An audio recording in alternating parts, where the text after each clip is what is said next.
We're in Winnemucca to start our adventure, but we're heading right out of town. Our first stop is 5 miles southeast in the foothills of the Sonoma Range.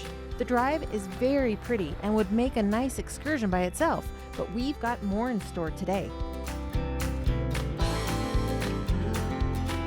We meet Melanie Urquiaga and Katie Fithian of Nevada Outdoor School, which provides education about the natural world and outdoor experiences to students and families. Good morning. Morning. Hi, good morning. How are you? Yeah, thank you. So where are we going today?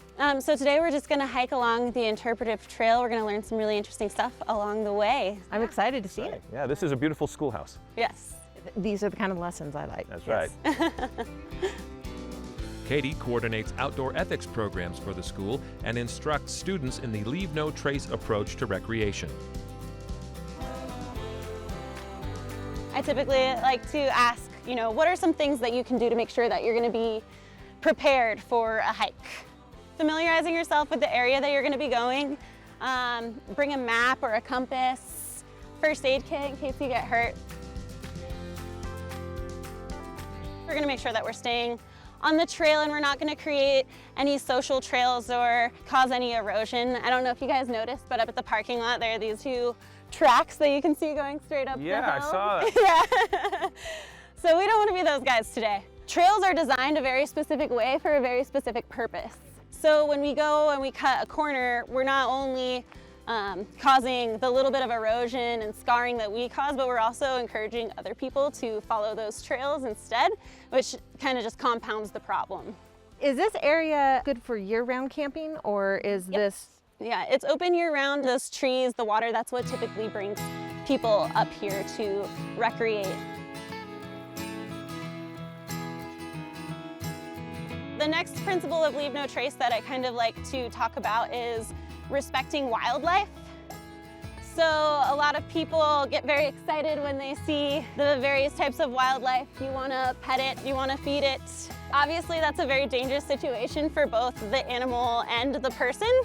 So what I like to kind of teach people is a way to make sure that you're maintaining a safe distance from the wildlife.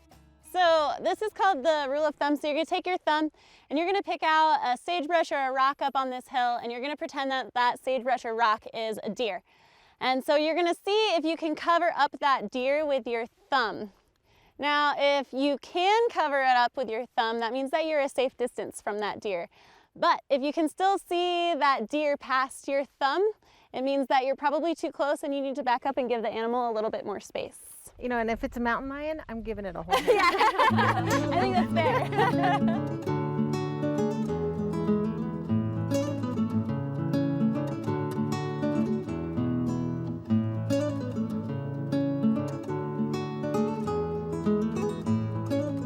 So another Leave No Trace principle that we're going to talk about today is respecting other visitors.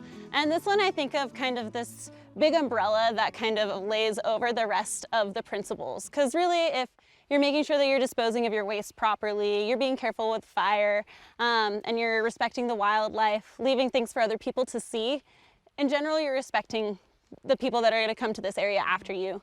Some other things that I like to talk about in this principle too, though, that kind of get left out are that the number one reason people come out into the outdoors is to escape the noise of everyday life. So it's kind of polite to not have an 11 p.m. dance party when you're out camping, or one that drives me crazy personally is people that hike with their boom boxes and they're playing loud music.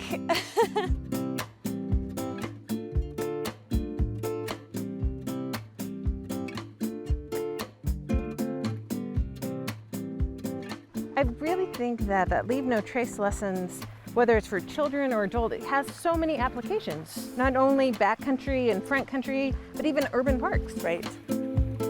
As we cross White's Creek through the trees, Melanie reveals that this part of the canyon has suffered in the past. Nevada Outdoor School helped restore this natural beauty. This canyon has gone through quite a transition. Some of these bigger trees that have been burned, about 8 years ago, a fire swept through this canyon. It was caused by lightning, pretty devastating.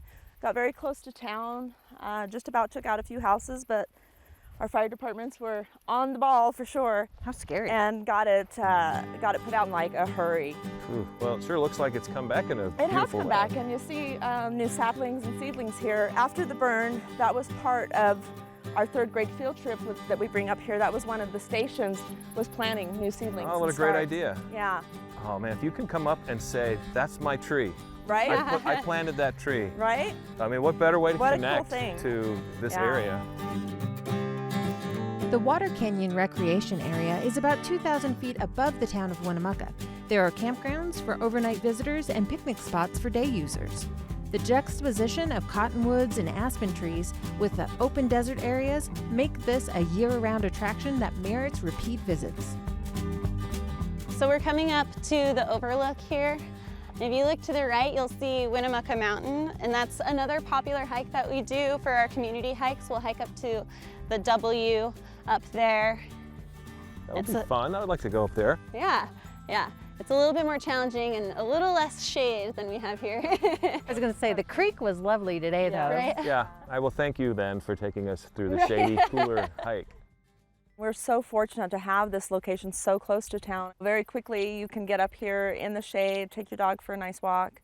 This is such a gorgeous view, not just the view of the city, but when you turn around and you realize you've got the canyon. Nevada Outdoor School offers a variety of education and ethics programs that are open to anyone. You can learn more at nevadaoutdoorschool.org.